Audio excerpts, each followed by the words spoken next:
Le huitième thème explore la lignée de l'histoire coréenne et l'origine de l'humanité, révélée dans le Hwandangogi. En effet, ce livre nous dévoile en intégralité la succession des royaumes coréens ainsi que le passé commun de l'humanité. C'est donc le plus précieux de tous les documents historiques au monde. Le premier Hwanin du Hwanguk venait de la cité de Mago. Le Hwanguk comprenait 12 États situés autour du lac Baïkal.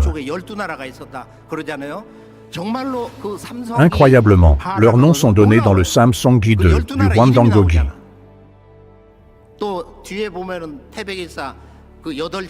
Ces 12 États sont aussi nommés dans le dernier texte de l'ouvrage, le Taebaek Ilsa. Parmi ces États, on trouve celui de Xianbei, qui était l'État central du Hwanguk.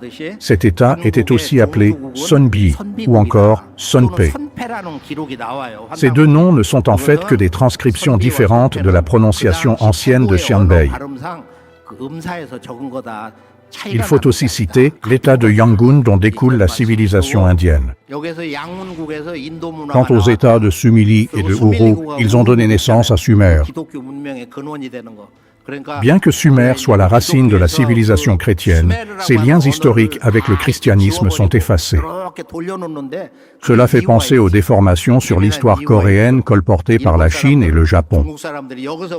Citons par exemple le projet du Nord-Est en Chine qui fait passer les kimchi, hanbok et chansons arirang pour des éléments de la culture chinoise. Ce projet menace d'enlever aux Coréens leur identité culturelle. Lorsque des artefacts vieux de 4000 voire 9000 ans furent exhumés sur le site de Hongshan, les historiens coréens ont nié tout lien entre Hongshan et la culture coréenne. Toutefois, la Chine, qui qualifiait initialement Hongshan de royaume mystérieux car elle manquait de sources écrites pour interpréter les vestiges, l'a ensuite intégré à son patrimoine culturel. Les historiens coréens ont donc littéralement livré une période capitale de l'histoire coréenne ancestrale à la Chine. Mais ne leur en voulons pas. Notre devoir est de vivre et d'incarner l'essence de la culture de la lumière dans la vie quotidienne. Plus nous nous remplissons avec la lumière de l'univers, plus nous devenons libres. Mais revenons au Hwanguk. Lorsque Hwanin, son futur fondateur, avait 9 ans, un événement majeur survint dans la cité de Mago. C'est pourquoi il quitta la cité avec sa mère, la 15e et dernière souveraine de la cité. Depuis l'ère du Hwanguk, l'humanité s'est peu à peu tournée vers une culture dominée par les hommes à cause des changements climatiques, des difficultés économiques et des rébellions. C'est ainsi que débuta la culture patriarcale qui repose sur une grande force physique et une profonde sagesse. C'est à cette même époque que le culte de Sangjenim, le Père Céleste, commença. Ce culte est la racine des jours de fête dans le monde. Durant le règne des 7 Hwanin, la longévité humaine fut exceptionnelle. Alors que la mère du premier Hwanin était mourante, elle dit à son fils « Je vais enlever la fleur qui est dans ma tête et te la confier. » Cette fleur est la fleur de lumière, que l'on peut diviser à l'infini et faire exploser en d'innombrables étincelles rien que par la pensée. Aujourd'hui, je vais vous aider à la recevoir à votre tour. Tout le monde peut recevoir cette fleur de lumière et l'utiliser pour méditer au moins 1 heure par jour. Même si vous avez une journée chargée, essayez de toujours trouver un moment pour le faire.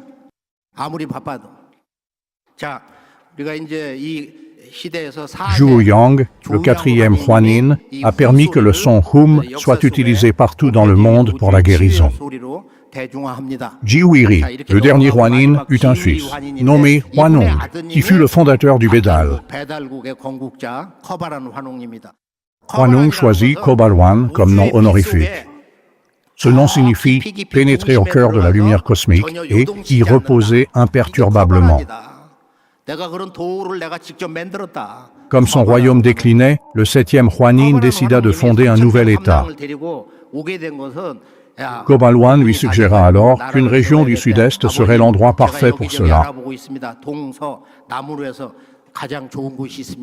Sur ce, Kobalwan partit avec 3000 jeunes gens s'établir près d'un lac situé à l'est du Grand Kingal. Près de ce lac vivaient deux clans, celui du tigre et celui de l'ours. Le clan du tigre était rusé, tandis que le clan de l'ours était simple. Les femmes du clan de l'ours étaient petites et vivaient en groupes de 10 à 40. Les hommes du Hwanguk étaient d'une grande beauté. Cette beauté causait parfois des drames. Une jeune fille du clan de l'ours qui tomba follement amoureuse de l'un d'eux finit par mourir de chagrin. À la suite de ce terrible événement, la reine du clan de l'ours devint très inquiète. Kobalwan était lui aussi de toute beauté. C'était même l'homme le plus beau de l'univers avec son mètre 98. La reine du clan de l'ours lui rendit un jour visite, afin de le prier d'accepter les femmes de son clan parmi son peuple à lui. Kobalwan lui demanda alors de se dévouer à une méditation intense. Lui obéissant, la reine médita pendant 100 jours dans une grotte où entrait le soleil, consacrant les 21 derniers jours à la réalisation de l'éveil. La même histoire est racontée dans le Samguk Yusa. À la différence que dans ce texte, il s'agit d'une ours qui se transforme en femme au bout de 21 jours de méditation. L'histoire ne parlait absolument pas d'une ours, mais bien de la reine du clan de ce nom. Malheureusement, les enfants coréens apprennent encore cette version déformée à l'école. Dans l'intérêt des enfants, nous devrions les laisser jouer en toute liberté avant de les guider par la méditation à ne faire qu'un avec la nature. Lorsqu'ils auront ouvert leur œil du cœur grâce à la méditation, ils pourront percevoir l'essence même de l'univers.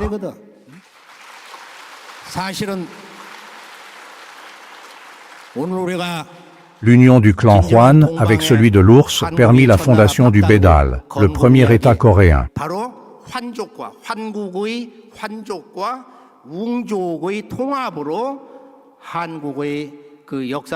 Autrement dit, les Coréens descendent du Hwanguk, du côté paternel, et du clan de l'ours, du côté maternel. Par la suite, le clan de l'ours migra au sud du fleuve Songkhwa et prit le nom de Habek. Ainsi, Dam Yuhwa du clan Habek descend du clan de l'ours. Tae-woo-yi, le 5e souverain du Bédal, était le père de Bok-hee qui créa les 8 trigrammes, dont 4 figurent sur le drapeau coréen. Tae-woo-yi eut 12 enfants. Il enseigna à ses 12 enfants une méthode de respiration permettant de recevoir la lumière cosmique du Samshin. Dans le Hwandangogi, cette méthode est appelée Josik Bojong, ce qui veut dire accumuler l'essence vitale en régulant la respiration. La première étape consiste à créer une orbe de lumière dans le dantian inférieur. Lorsque cette orbe est entre 70 et 80% formée, vous pouvez avoir des visions de vastes océans ou de cascades limpides. Cette orbe permet de rencontrer l'esprit Onchongeyong, qui transforme les gènes humains en gènes de lumière. Quand l'esprit Onchongeyong est dans votre corps, commence alors le processus pour avoir un corps immortel. Certains y parviennent en 3 semaines, d'autres en une seule s'ils ont médité assidûment. Pour beaucoup, cela prend plusieurs mois. Le son Hum fut popularisé sous le règne du Hanburion, le 8e souverain de Bédal. Chiu fut le 14e souverain du Bédal. Le nom Chiu signifiait « gouverner l'univers », mais les Chinois ont changé sa transcription pour celle évoquant le ver. Ils ont fait cela, car Chiu vainquit Huangdi, le fondateur de la civilisation chinoise. Huangdi, un prince du Bédal, sema le désordre aux frontières pendant 10 ans. Il se proclama empereur, avant d'être vaincu par Chiyu et ses 50 000 soldats. Chiyu captura Huangdi, puis le fit s'agenouiller devant lui. Affaibli par les guerres, le Bédal déclina, laissant place au Joseon de Dangun. Le Joseon de Dangun était une confédération de 3 États, selon le principe du Samshin, les 3 esprits primordiaux. Si l'on ne comprend pas cette cosmologie, on ne peut pas suivre l'histoire du Joseon de Dangun.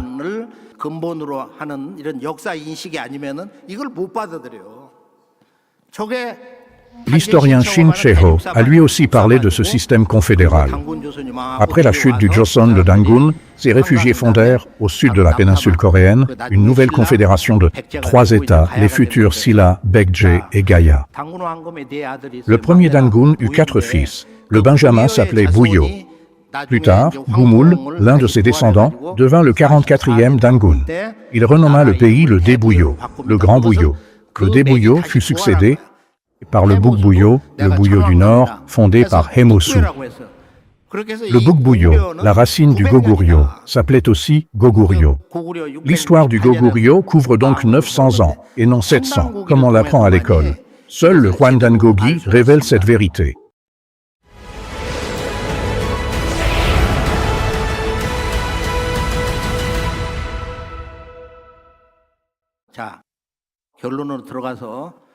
Voyons maintenant la culture de la fleur de lumière, qui imprègne si profondément l'Orient comme l'Occident. D'abord, quel est l'enseignement suprême des confucianismes, bouddhisme, taoïsme et christianisme? Regardons une vidéo.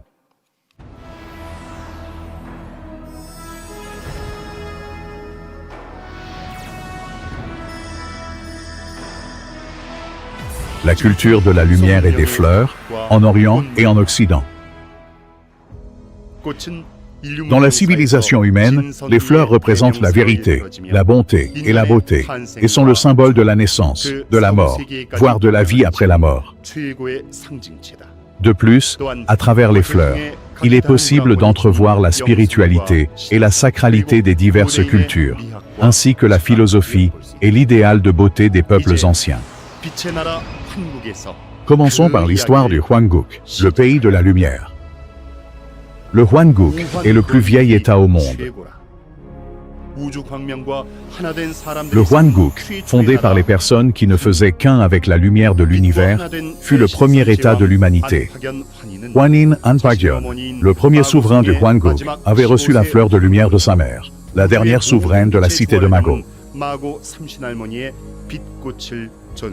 Cette fleur, transmise en premier par grand-mère Nago, fut ensuite confiée à Hwanung du Bédal, à Dangun de Joseon, puis aux fondateurs de chaque pays qui leur succéda. Ces souverains coréens fondèrent et gouvernèrent leur État, en suivant les préceptes du Cheonbukgyong et du Samilshingo.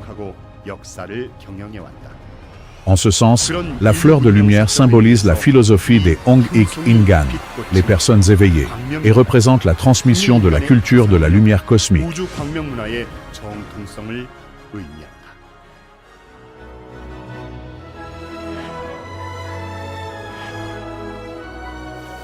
Les fleurs dans la culture chinoise. La Chine, dans son désir de devenir le maître de l'Orient, s'est donné le nom de Zhonghua et appelle le peuple Han les Waren.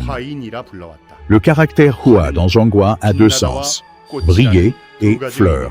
Il signifie donc littéralement fleur brillante. La Chine a effacé l'histoire du Bédal et du Joseon, les 2 successeurs du Hwanguk, car ils avaient hérité de sa culture de la fleur de lumière, et s'est proclamé maître de la civilisation orientale sous le nom de Zhonghua, qui signifie la fleur brillant au centre du monde. Cependant, les découvertes archéologiques en Chine montrent indubitablement la culture originelle du Bédal, telle qu'elle était. Les symboles et iconographies du Bédal, dépeignant les Samshin, les 3 esprits primordiaux, Les 7 étoiles, le chariot de la grande ours et les 8 immortels ont été découverts non seulement dans le nord-est de la Chine, mais aussi dans d'autres régions habitées par des minorités. Les traditions du peuple Miao, en particulier, ont perpétué la culture du Hwanguk et du Bédal sous sa forme originelle. Tout d'abord, ils vénèrent Chiu, le 14e souverain du Bédal, comme leur père fondateur. En outre, leur ronde traditionnelle, tout comme la danse coréenne, appelée le Gangang Sule, rappelle la ronde du peuple du Hwanguk. Tandis que Hwanung Kobalhwan créait le Bédal, Bango fondait son propre état dans la montagne Sanwei, en Chine, d'après l'ordre du dernier Hwanin du Hwanguk. Bango était accompagné des Yu Miao, qui seraient les ancêtres des Miao.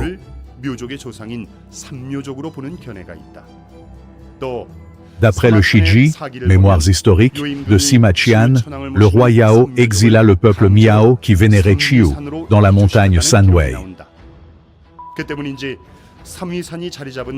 La ville de Dunhuang, près de cette montagne, abrite plus de 1000 grottes ornées de représentations de la fleur de l'immortalité et de la triade ciel-terre-humanité. De nombreux dessins de magnifiques lotus ornent le plafond des grottes et des fresques dépeignent des immortels tenant une fleur de lumière.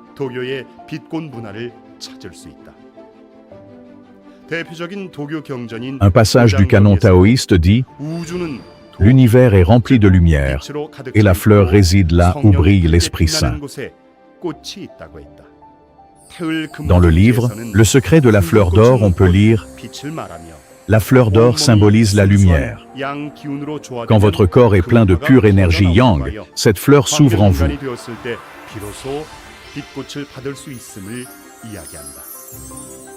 Dans le bouddhisme, le lotus, la fleur de lumière, symbolise l'origine de toute chose, la résurrection, la renaissance et l'immortalité. D'après le sutra de la guirlande de fleurs, l'univers est le monde du lotus, où cette fleur apparaît, puis répand sa lumière dans toutes les directions. Le sutra du lotus parle lui aussi de l'univers comme n'étant qu'une seule fleur. Nous pouvons donc conclure que la vision bouddhique du monde correspond à la culture de la fleur de lumière transmise par grand-mère Mago.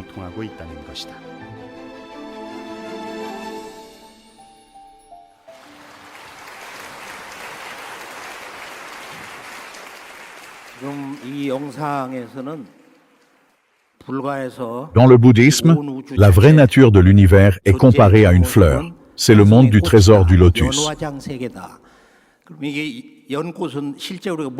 Peu à peu, ce lotus fut dépeint comme une fleur réelle. Mais l'origine du lotus est la Yuliohua, la fleur céleste de la lumière cosmique, transmise par la grand-mère Mago. Yuliohua signifie fleur du Yulio. En elle se trouvent les 5 pouvoirs de la création-transformation de l'univers. Ce n'est que quand ces 5 pouvoirs sont réunis que cette fleur devient la vraie fleur de la création-transformation du Yulio. Vous recevrez cette fleur quand vous atteindrez le 3e niveau de la méditation de la perle qui exauce les vœux. J'ai lu le livre d'un chercheur chinois selon qui le nom Zhonghua vient d'une ancienne coutume chinoise consistant à porter un ornement en forme de fleur sur sa poitrine. Je pense que cette coutume était liée à la culture de la fleur de lumière et qu'elle montre que les Chinois croyaient être le cœur de cette culture.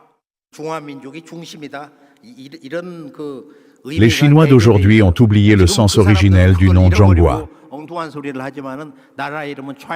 La Chine tire son nom du royaume de Qin, celui de Qin Shi Huang, tandis que l'expression chinois Han remonte à la dynastie Han fondée par Liu Bang. Examinons le nom Zhonghua dans la perspective de la culture humaine originelle. Voici une autre vidéo.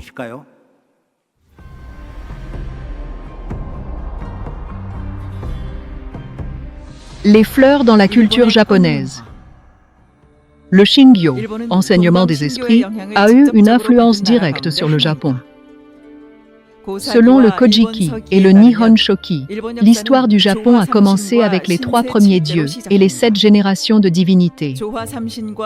Cette idée provient des philosophies du Samshin, 3 esprits originels, et des 7 étoiles, issues du Shingyo du Bédal il y a 6000 ans. La culture du Shingyo sur les lumières et fleurs perdure dans les sanctuaires shintoïstes japonais. Le Toshogu de Nikko abrite le mausolée de Tokugawa Ieyasu. Tosho signifie « la lumière du soleil apparaît à l'est ». Les bâtiments regorgent de motifs floraux symbolisant la famille Tokugawa. Une pagode octogonale en bronze à 3 étages se dresse sur la tombe de Tokugawa Ieyasu. Le chiffre 8 symbolise les 8 immortels et le 3, le Samshin. Pendant les Matsuri, festivals, des prêtresses dansent avec des fleurs dans les cheveux. Dans la pièce de No, Hagoromo, une immortelle porte quant à elle une fleur de lumière sur la tête.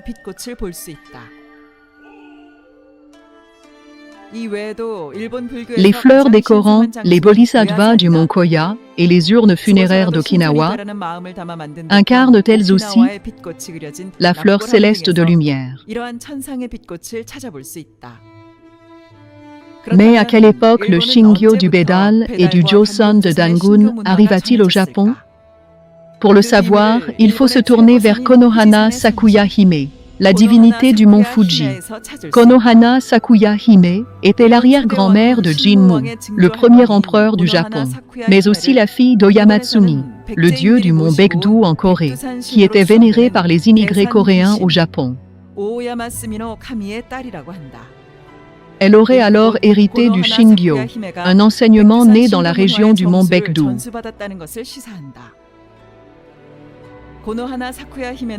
Le nom Konohana Sakuya Hime signifie « une belle princesse souriante tenant une fleur à la main ». En résumé, la fleur de la déesse symbolise la fleur de lumière, l'essence du Shingyo vieux de 10 000 ans. Le nom Konohana peut se traduire également « fleur de l'arbre Shindansu ». Le Shindansu, l'arbre divin, signifie ne plus faire qu'un avec Dieu et la lumière. C'est donc parce qu'il a reçu cette fleur sacrée de son ancêtre que Jinmu a pu devenir le premier roi du Japon.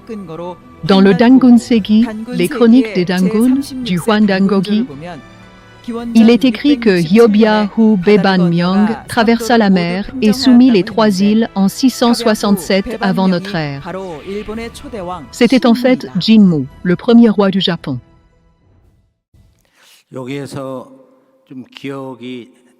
L'image qui me frappe le plus dans cette vidéo est celle de Konohana Sakuya Hime, l'esprit du mont Fuji, un volcan qui explosera à l'avenir dans une grande éruption. La fleur que tient cette princesse à la main symbolise la même chose que celle tenue par Sakyamuni lors du sermon de la fleur.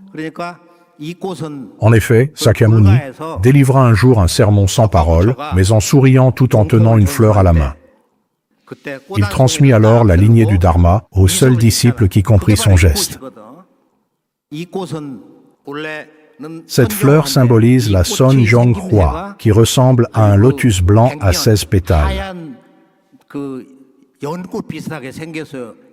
L'Esprit Saint du vide suprême réside au plus profond du royaume de la lumière cosmique. La Sonjong-hwa est le reflet de son cœur. Cet esprit a mis l'essence de son pouvoir de la création-transformation dans cette fleur. Le mot Sonjong-hwa signifie « la fleur prouvant qu'une personne est un immortel », Son.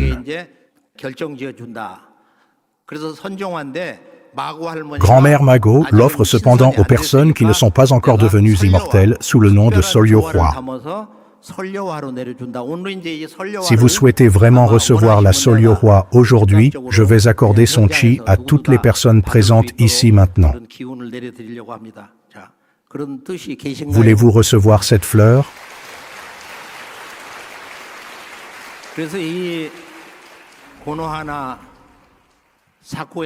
Le nom Konohana Sakuya Hime, qui signifie « belle princesse souriante tenant une fleur à la main », symbolise tout cela. Quand la culture de la fleur sacrée a-t-elle disparu?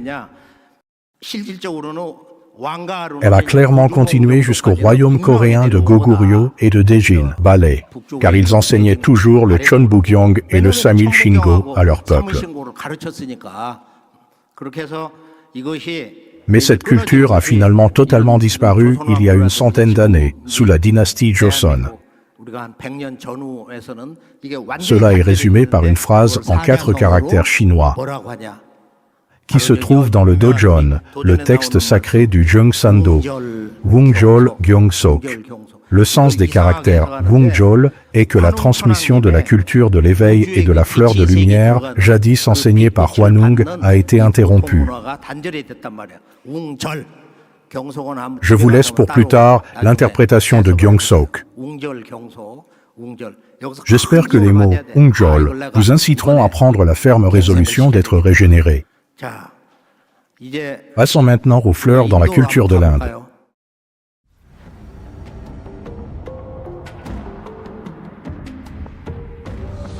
Les fleurs dans la culture indienne. La culture du Shingyo du Hwanguk, qui se propagea jusqu'aux régions de l'Indus et de l'Himalaya via l'état de Yongun, a façonné la civilisation indienne actuelle.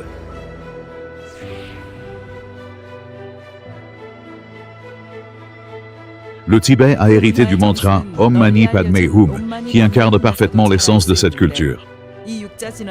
On peut traduire ce mantra par Om, joyau du lotus, Hum. Om est le son originel de l'univers, et Hum, sa perfection. Le son Om a été révélé dans la cité de Mago, il y a 25 000 ans, tandis que le son Hum l'a été pendant l'ère de Hwanguk. Om et Hum sont les deux sons originels de l'univers et la base des cultures méditatives actuelles.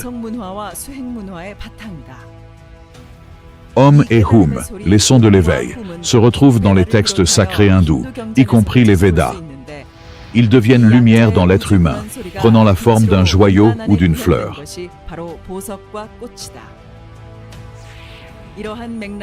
Voilà pourquoi, dans les traditions hindouistes et bouddhiques, la fleur de lotus symbolise l'accomplissement spirituel et la nature divine.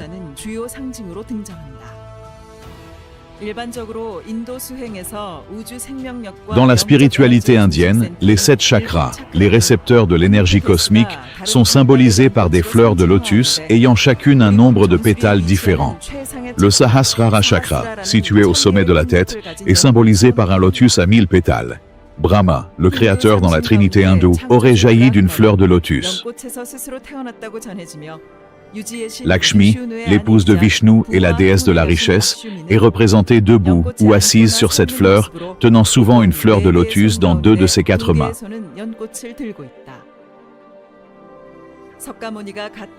La légende dit qu'à la naissance de Sakyamuni, une fleur de lotus apparut sous chacun de ses 7 premiers pas.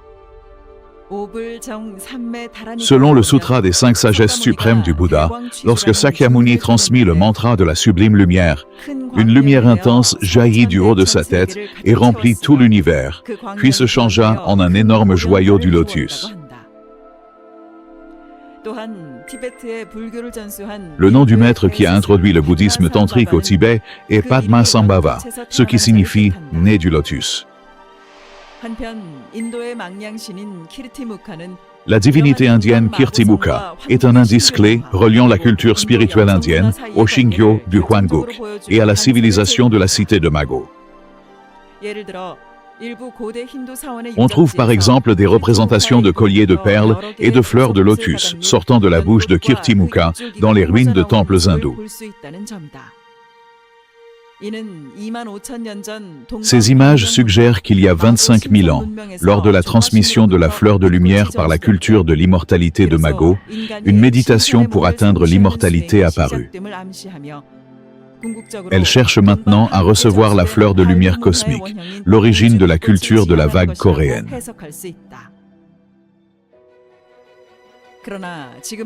Malheureusement, comme l'humanité a oublié les racines de sa culture originelle, l'esprit humain est dans l'obscurité.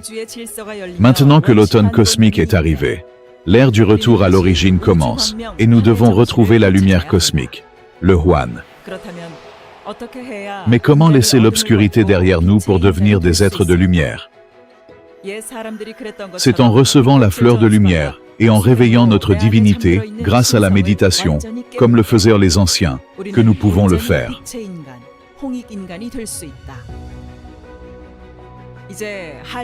Le moment est venu de sentir le vent divin, Pungnu, l'origine de la vague coréenne, et de ranimer son essence.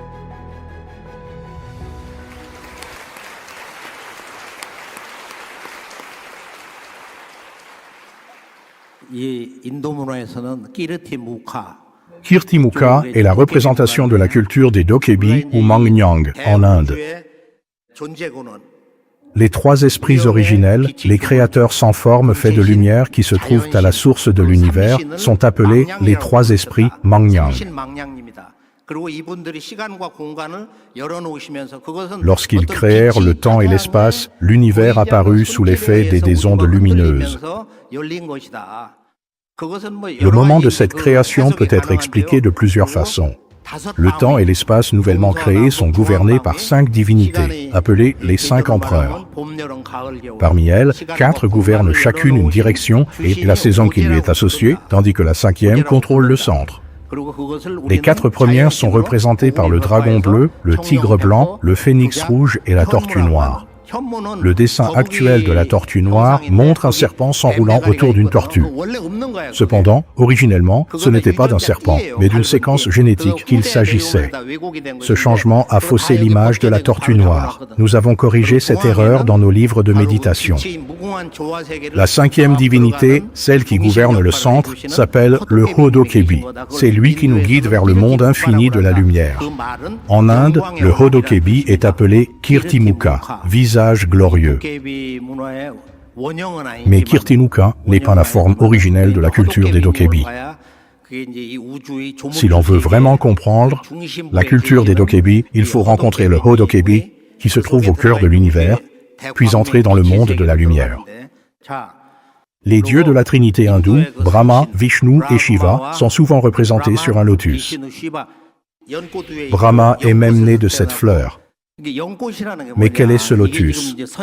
Il symbolise la Sonjonghwa, qui provient de la Sonjonghwa de Muguk. Le moment de ranimer la Sonjonghwa, la fleur de la culture de la lumière cosmique, est arrivé. En dernier lieu, découvrons la culture de la fleur de lumière en Égypte.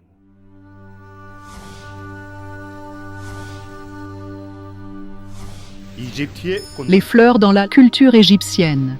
La fleur de lotus se retrouve dans tous les aspects de la culture de la fleur de lumière de grand-mère Mago, que ce soit la méditation, les arts ou les rituels.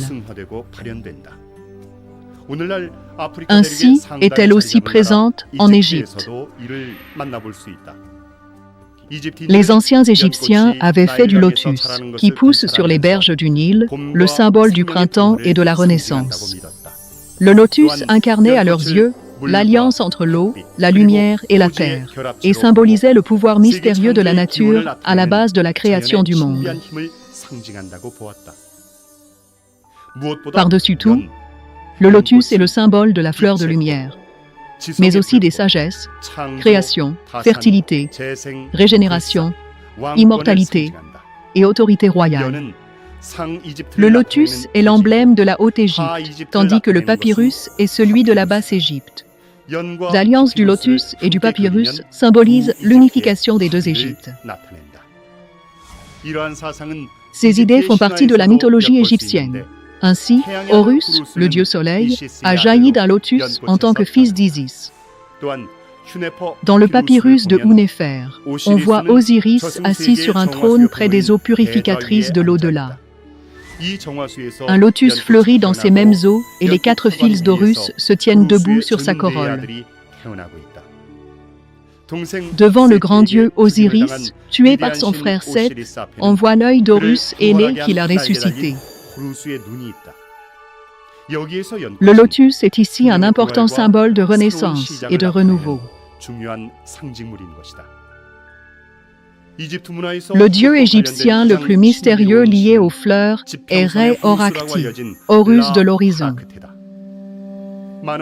Dans de nombreuses cultures, le soleil est vu comme la source de l'énergie vitale de toute chose.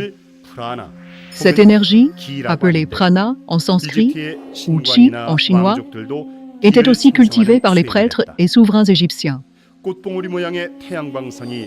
Les rayons en forme de bourgeons sortant du soleil posés sur la tête de Ré-Orakti, pendant qu'une prêtresse accomplit un rituel, seraient des traces de la culture de la lumière de la cité de Mago et du Hwanguk.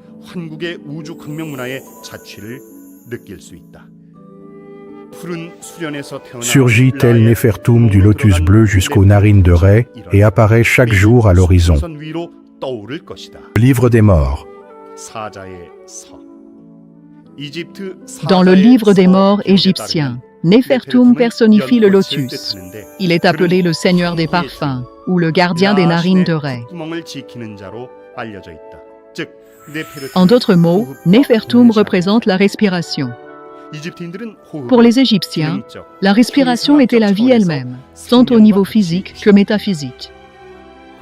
Dans l'Égypte antique, comme dans les traditions hindoues et bouddhiques, le lotus symbolise depuis longtemps les points où l'énergie se concentre et circule à travers le corps pour créer et nourrir la vie.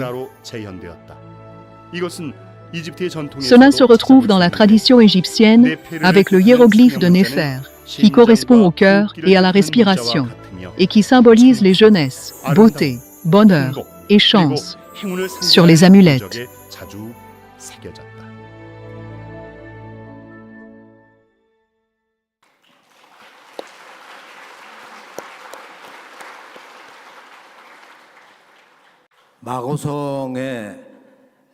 Partant de la cité de Mago, la culture de la fleur de lumière se serait répandue en Inde, en Égypte et finalement en Grèce. Cette propagation semble s'être faite durant la période des 12 États du Hwanguk via les échanges entre l'Orient et l'Occident. Selon le Hwandan-gukgi, la culture humaine originelle est celle de la lumière cosmique. Recevoir l'essence de cette culture grâce à une seule fleur de lumière permet de guérir nos corps et esprits plongés dans l'obscurité, mais aussi de transformer colère et désespoir en joie et confiance en soi. Nous pouvons en outre remplacer une histoire faite d'échecs par une fête d'espoir et celle de la division par une autre d'unification. C'est dans cela que tient la vraie renaissance de la culture de la lumière cosmique. Le Hwandan-gukgi nous permet aujourd'hui de retrouver cet héritage historique et culturel originel.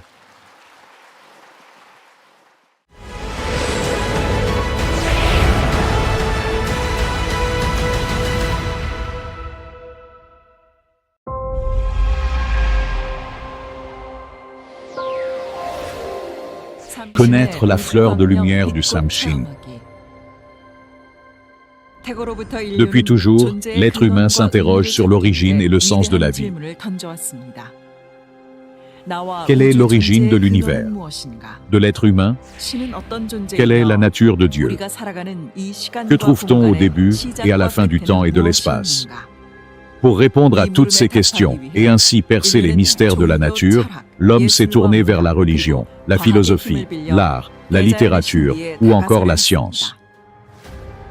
Pendant des millénaires, les saints, les sages et les philosophes, aussi bien orientaux qu'occidentaux, se sont efforcés de percer ces mystères et de s'unir à l'origine de l'univers. Lorsque l'univers se révéla finalement à eux, ils virent un monde de lumière infinie, au cœur duquel brillait une fleur de lumière. Dieu est une fleur qui fleurit continuellement et ne sera jamais parfaite. L'homme est une graine, et Dieu, la floraison. On ne peut pas trouver la fleur dans la graine si on l'y cherche directement. Sakyamuni est le sage du ciel d'avant, qui a le mieux compris les profondeurs cosmiques où se propage la lumière éternelle.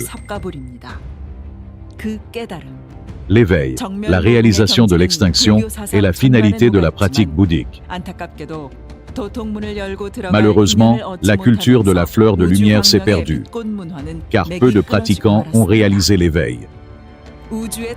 La vraie nature de l'univers est une fleur de lumière blanche.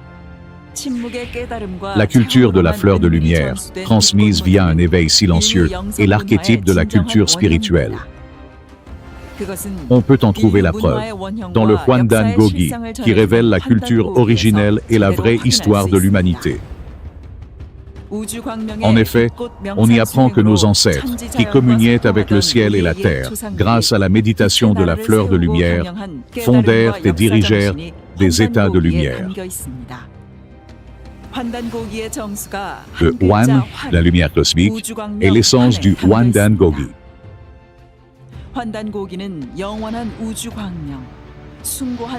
C'est pourquoi le Hwandan Gogi loue cette lumière suprême et éternelle, qui est la source même de l'univers.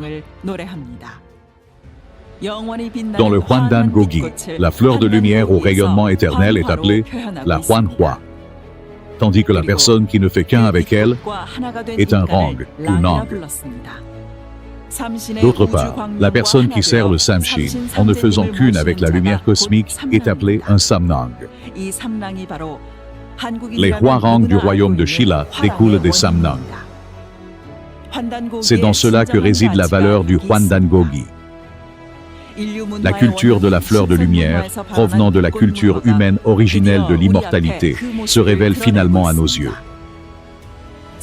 La Hwanhwa, la fleur de lumière cosmique, est l'essence de l'éveil transmis par Sakyamuni lors du sermon de la fleur. Le 10e thème de cette conférence, la première de la saison 4, sera la découverte de la vraie nature de l'univers et des esprits. La lumière cosmique du Samshin. La civilisation humaine se trouve maintenant à un tournant décisif de son histoire. Des chercheurs tels que Jared Diamond, Noam Chomsky, Martin Rees et Yuval Harari ont tous sonné l'alarme sur le risque d'effondrement de notre civilisation. Nous pouvons trouver des réponses pour surmonter des problèmes futurs en étudiant le passé. Le Hwandan Gogi est un trésor pour l'histoire, car il contient les sagesses et spiritualités de nos ancêtres. Mais c'est aussi un phare qui guide notre avenir. Le Hwandan Gogi n'est pas rempli de connaissances de seconde main. C'est un livre qui nous permet de connaître sans intermédiaire la lumière cosmique. La conférence d'aujourd'hui met en avant l'importance du Hwandan Gogi dans l'histoire humaine, à travers 10 thèmes. Pour clore cette conférence, faisons l'expérience directe de la fleur de lumière. Connectons-nous à la lumière cosmique du Samshin, les 3 esprits originels. J'espère qu'après avoir découvert la culture humaine originelle et la vraie nature de l'univers, puis reçu une fleur de lumière, vous deviendrez des fleurs humaines et ouvrirez la porte du ciel d'après, menant à l'automne cosmique.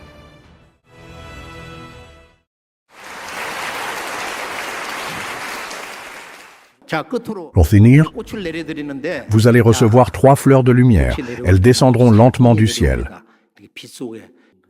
La fleur blanche descendra en premier, suivie par la rouge et la bleue ensemble. Recevez ces 3 fleurs. À la fin de la méditation, fusionnez-les pour ne plus former qu'une seule fleur de lumière blanche aux reflets irisés, la Solyo-Hwa.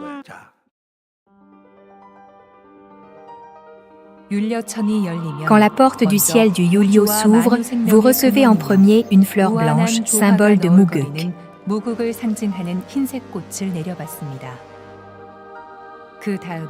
Viennent ensuite une fleur rouge et une fleur bleue, symbole des yin et yang de Taeguk.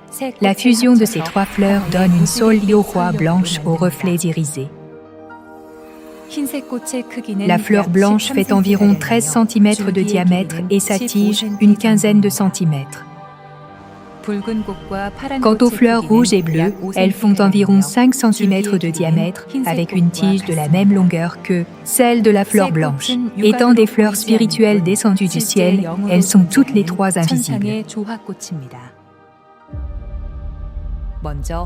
Grand-mère Mago place la fleur blanche sur votre chakra couronne. Imaginez que cette fleur entre lentement dans votre tête et se loge dans votre dantian supérieur.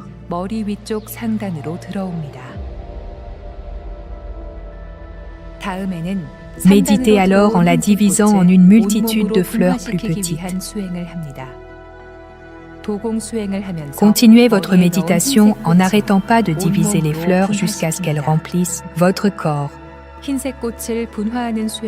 En quelques minutes, vous aurez divisé la fleur blanche en milliards de petites fleurs. Plus vous divisez la fleur, plus les fleurs créées sont petites. Durant votre méditation, ces fleurs rempliront votre corps, de la tête aux pieds, pénétrant vos cellules, votre ADN et même votre corps quantique.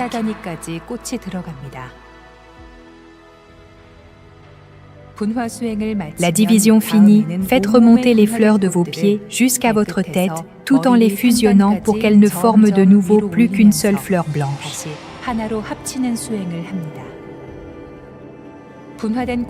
Lorsque c'est fait, envoyez cette fleur à votre chakra couronne.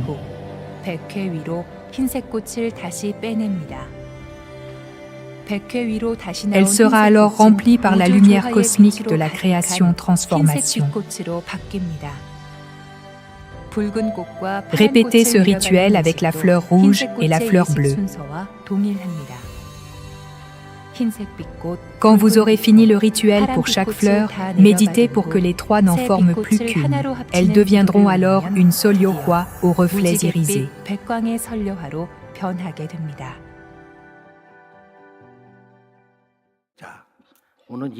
Quand vous avez reçu la Sol-Yo-Hwa, votre compréhension du Hwandangogi devient beaucoup plus profonde. Maintenant, une fleur descend du ciel. C'est celle de lumière blanche. Elle se pose doucement au sommet de votre crâne. Faites-la alors entrer dans votre tête. Quand elle sera dans votre dantian supérieur, divisez-la en une multitude de petites fleurs. Faites cela pendant 30 secondes.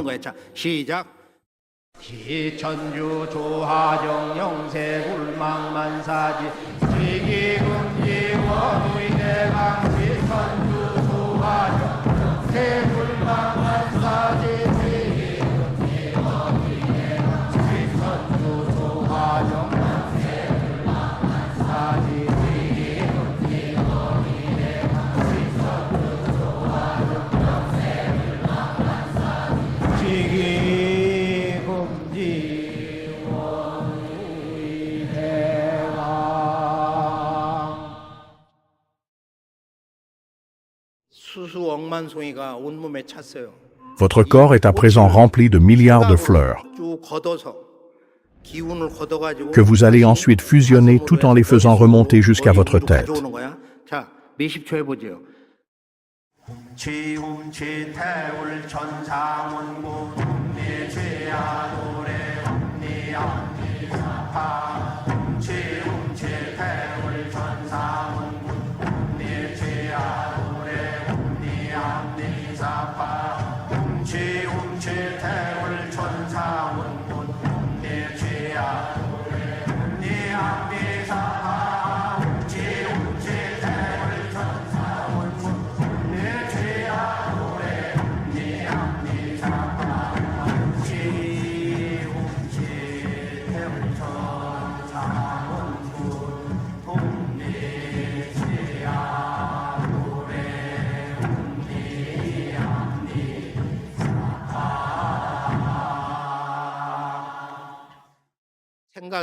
Vos pensées sont le joyau qui exauce les vœux. Faites remonter la fleur jusque dans votre tête. Faites-la sortir par votre chakra couronne. La fleur se trouve maintenant au sommet de votre crâne. La fleur rouge puis la bleue descendent ensuite lentement du ciel. Elles se posent l'une après l'autre sur la fleur blanche. Imaginez que les 3 fleurs entrent dans votre tête, puis se logent dans votre dentian supérieur. Dès qu'elles entrent dans votre corps, elles se divisent en milliards de fleurs. Imaginez que ces milliards de fleurs touchent vos 60 billions de cellules. N'attendons plus. Divisons les fleurs.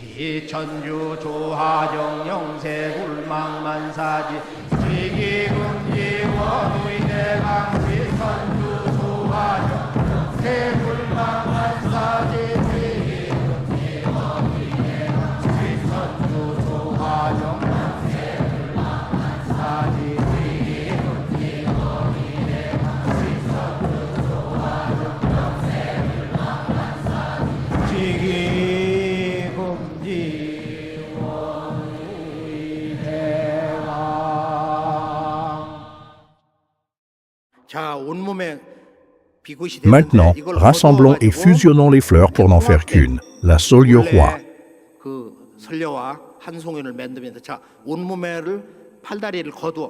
Tout en les fusionnant, faites remonter les fleurs de vos bras et jambes vers votre poitrine, puis votre cou et finalement votre tête.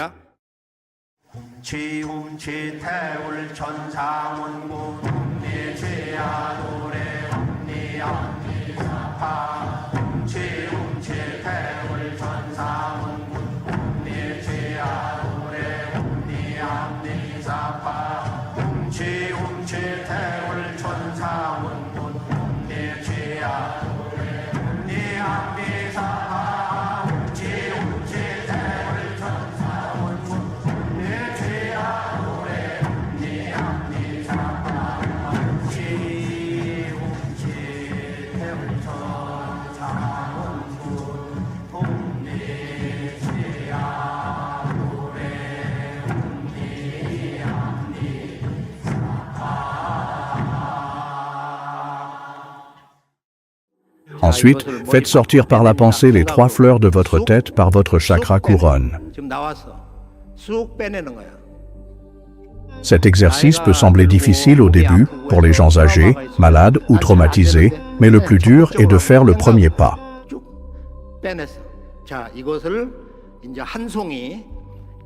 Finalement, les 3 fleurs s'unissent pour former une fleur de lumière blanche aux reflets irisés. En moins d'une seconde, ces 3 fleurs deviennent une fleur de lumière blanche.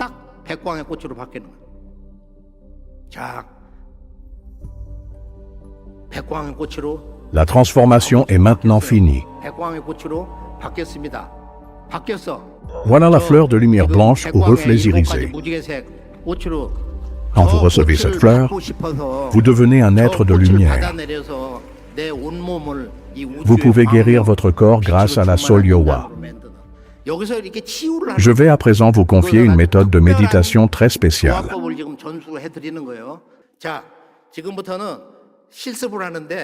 Commençons. Plantez la fleur là où vous avez mal. Tête, bouche, cœur, foie, utérus. Concentrez-vous sur cet endroit et plantez-y des Solyo-hwa. Plantez de grandes fleurs en divers endroits de votre corps. Elles brillent alors intensément, avant de se diviser en fleurs toujours plus petites, qui entreront dans vos cellules jusqu'au niveau quantique. Voilà la nature de la fleur de lumière. Elle se multiplie à l'infini tout en devenant toujours plus petite.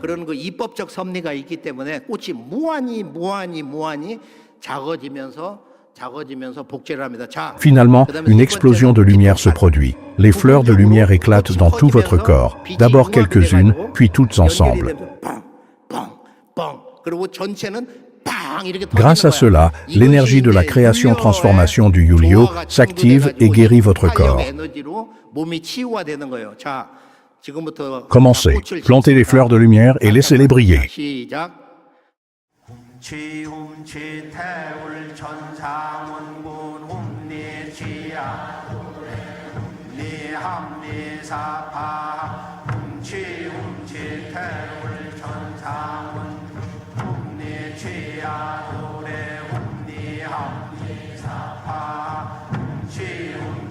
태울 천사문 내 최야도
Aujourd'hui, vous avez appris que la culture de la lumière est à la base de la culture du Hwandangogi.